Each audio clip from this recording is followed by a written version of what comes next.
جايه ادرك قبل الامتحان ب24 ساعه ان مذاكرتي في البيت دي لا تنفع اطلاقا مع المصيبه اللي انا فيها، اللي هو الماده دي ما اتفتحتش. يعني بسم الله الرحمن الرحيم كده، ماده بساعتين.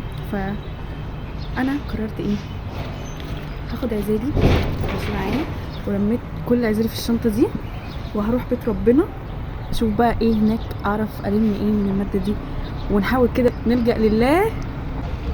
خدكم معايا.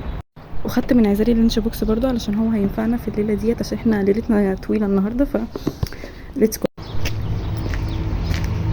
ده معانا اول 2 ليكتشرز يا ولي النعم. معانا ليكتشر 3 و 4 مع بعض، وعمالين بنكتب اهو، يكش بس ينفع في الاخر. ربنا معانا. حرفيا خلصنا ليكتشر 5 والقلم خلص. امي هتفرح اوي والله. ناخد الاسود بقى. الساعة بقت 5 وانا هنا من الساعة 12. بقيت قاعدة لوحدي خالص خالص، مفيش حد مفيش. فقاعدة بصراحة خايفة. اول ما المغرب يأذن هاخد التلفزيون واجري، لاني قاعدة خايفة. كتشر 6 اخيرا هنروح مع صلاة المغرب بقى. خلاص الحمد لله خلصنا 6 والسبعة، هنصلي ونروح.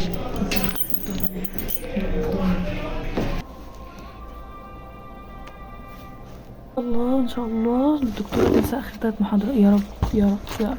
احنا ايه بنرجو من الله العفو على اللي احنا عملناه. انا مكفوفة منكم. الساعة وايه طبعا جيت اتقلبت اتقلبت تمام. فهنعمل جولة تانية الساعة 12، والامتحان فاضل له 9 ساعات.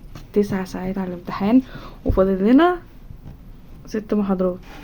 فايه قهوتنا وسفنزية والله كده. فعلا الفجر بيأذن والساعة بقت 5، وخلصنا لحد المحاضرة 10 بس. وانا بقى هعمل الغاء لاخر 3 محاضرات دول، عشان انا كده ايه خلاص فاض بيه. السلام عليكم.